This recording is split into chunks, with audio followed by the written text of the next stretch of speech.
Teenage का वो वाला टाइम होता है ना, you start hating your father, क्योंकि वो बहुत ज्यादा प्रेशर देते थे, पढ़ाई करो, खेलना मिलना बंद करा दिया था मेरा, बाहर नहीं जाने देते थे कहीं पे।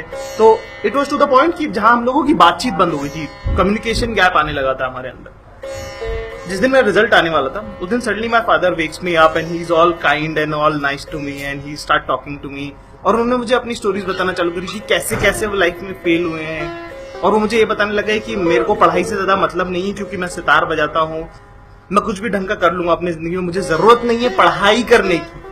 पास होना तो बहुत दूर की बात, जरूरत नहीं है पढ़ाई करने की। उन्होंने पढ़ाई को बहुत छोटा कर दिया उस दिन के लिए। सो रिजल्ट क्योंकि इंटरनेट पे आता था, 4 बजे रिजल्ट आया, तो मैं साइकिल लेके निकलने का, बोले नहीं मैं भी चलता हूँ तेरे साथ। मैंने कहा यार पापा, मतलब थोड़ा अनकंफर्टेबल है, मैं रिजल्ट देख के खुद फोन लगा दूंगा आपको। बोले नहीं यार मुझे काम है उधर से, तेरा रिजल्ट मेरे लिए इतना इंपॉर्टेंट नहीं है। और मेरे को वाकई में लग रहा था कि शायद उनके लिए रिजल्ट इंपॉर्टेंट नहीं होगा। हम पहुंचे साइबर कैफे पे, और जब रिजल्ट आया तो 74% बने, तो मेरे को एकदम वो था साय ऑफ रिलीफ की चलो पास हो गए। कोई बिल्कुल लाउड रिएक्शन नहीं था मेरा ना। And my father I was like, वो तो ऐसे ही मुझे बोले थे कि उनको फर्क ही नहीं पड़ता बिल्कुल भी। And suddenly I see this guy jumping, और 1 मिनट के लिए मेरे को लगा कितना झूठे यार ये अभी तो मुझे कहता फर्क नहीं पड़ता, और अभी he is jumping enjoy. And then I realise कि यार डू आई हेट दिस गाय।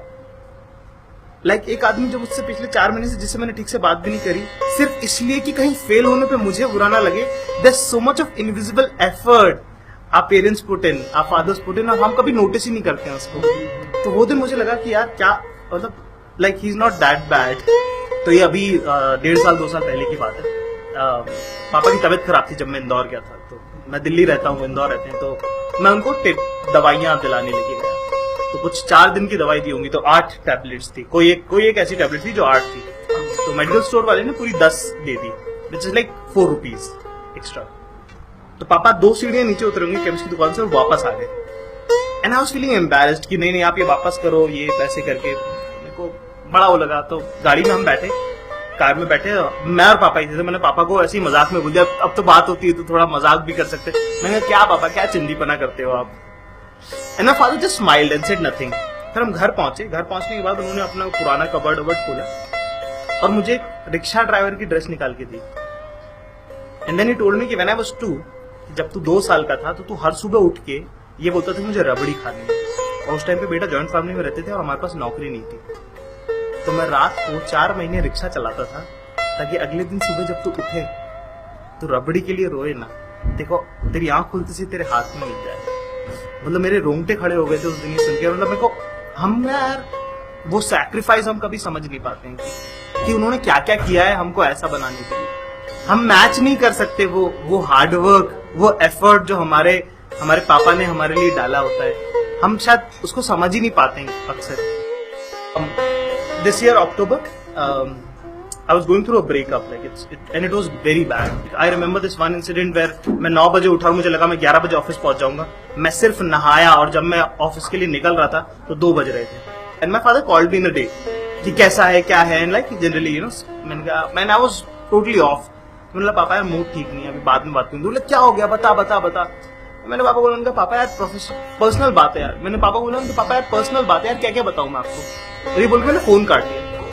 पूरा दिन घूम के आया मैं, thanks to Apple phone off हो गया। रात को 12 बजे मैं घर पहुंचा और जैसे ही मैंने फोन ऑन किया, my father generally sleeps at 9। जो आदमी 9 बजे सो जाता है, 12 बजे जैसे ही मेरा फोन ऑन हुआ, सबसे पहला फोन उनका आया मेरे पास। And he was like very all pumped up, और कैसा है तू, क्या यार, अरे तेरे बारे में ही बात कर रहे थे हम। And he started telling me all my winning stories since child, कि यार पता है तू वहां पे था ना, तो तू ऐसा था, पता है उस टाइम पे तूने 9 साल का था और तूने उनको ये कह दिया, और वो आदमी तो देखता ही रह गया तुझे, यार तू चैंपियन है यार, तू हमारा स्टार है। And I knew what my father was trying to do. और मुझे रोना आ गया, मतलब आंसू आ गए, और मैंने पापा को ऐसी मूवमेंट में बोल दिया। मैंने कहा यार पापा यार हार गया मैं। And my father was like कि हेलो आवाज नहीं आ रही भाई साहब, आवाज नहीं आ रही, हेलो जाकिर आवाज नहीं आ रही है। मैंने कहा पापा आवाज आ रही है? कहते हाँ बेटा बोलना। मैंने कहा पापा यार हार गया मैं। देन ही रिप्लाइड कि देन ही सेड कि हेलो भाई साहब जाकिर से बात करा दो। मेरा जाकिर हारता नहीं है। एंड ही सेड समथिंग कि यार सुन, मैं ना बहुत हारा हूं अपनी लाइफ में, इतना हारा हूं कि तेरे हिस्से का भी हारा हूं और मेरे हिस्से का भी हारा हूं। तेरे को तो जीतने के लिए पैदा किया, तू तो जीत ना, तू क्यों हार रहा है? तुझे कुछ नहीं हरा सकता। 2 महीने पहले मैंने जॉब छोड़ी है, now I am a full time stand up comedian. तो मैं जब घर गया तो हम लोग एक्टिवा पे ड्राइव कर रहे थे और इंदौर का ट्रैफिक इतना बुरा है कि कोई उसके बारे में बात भी नहीं करता। मतलब we have made peace with it कि बुरा ही है, तो मतलब वहां पे रॉन्ग साइड से ही लोग आते हैं और हम एडजस्ट करके चलते हैं।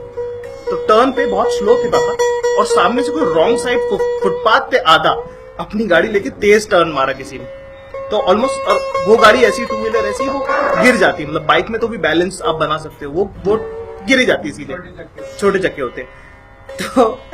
तो स्पीड बहुत कम थी, टर्न था, तो मैंने अपने पैर टिका लिया। मैंने एक हाथ से पापा को पकड़ा, एक हाथ से गाड़ी पकड़ी, तो गिरने वाले थे पर गिरे नहीं।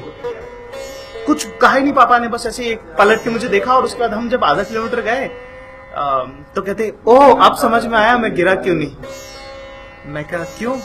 बोले यार तू मेरे पीछे बैठा था ना। मैं हंस दिया, मैं कहा हाँ। बोले यार मैं वही सोच रहा था, अगर तू मेरे पीछे रहेगा तो मैं जिंदगी में दुनिया में कहीं पे नहीं गिर सकता यार, ये तो रोड है। देखो कुछ समझ में नहीं आया, मैं बोल ही नहीं पाया, कुछ जवाब नहीं था मेरे पास। उसके बाद मेरे को बोलते कि यार तू नहीं रहता ना तो बहुत अकेला लगता है यार। अंदर से मर गया यार मैं। मेरे को समझ ही नहीं आया मैं क्या कहूं, क्या करूं। मतलब हमको कभी रियलाइज नहीं होता है कि कब हमारे माँ बाप, हम जिन लोगों पे हम डिपेंड करते थे वो हम पे डिपेंड करने लग जाते हैं। एंड मतलब वो होता है ना माई डैड स्ट्रॉन्गेस्ट। उस दिन मेरे को पता चला कि यार ऐसा नहीं है, मेरे होने और नहीं होने से भी बहुत फर्क पड़ता है इन लोगों को। हम लोग कभी रियलाइज नहीं करते कि हमारे माँ बाप की पूरी जिंदगी सिर्फ इसी बात पे चली जाती है कि हम पढ़ लें। We don't realize that the whole life revolves around us। और खासकर पापा को लेकर ना थोड़ा सा ज्यादा सेंसिटिव होने की जरूरत है, क्योंकि ये एक ऐसा बहुत ही अंडरडॉग इमोशन है। मतलब हम बात तक नहीं करते, हम सारी जिंदगी सलाह ढूंढते हैं कि कोई आके हमको एडवाइस दे दे। हमारे घर में एक आदमी है जिसने अपनी जिंदगी जी है, जिसने अपनी खुददारी के साथ अपने प्रिंसिपल, अपने उसूलों के साथ अपनी जिंदगी जी है। बस क्योंकि वो हमको शुरू के 5 मिनट डांटेगा, हम उसको अवॉइड करते हैं। लेकिन ना अगर आप रुक के वो सुन लो ना, उसके बाद मैं गारंटी दे सकता हूं आपको कि अगर आप अपने पापा से 6 मिनट बात करना शुरू कर दो ना, तो आपको आपकी जिंदगी की सबसे बेहतरीन एडवाइस मिलेगी।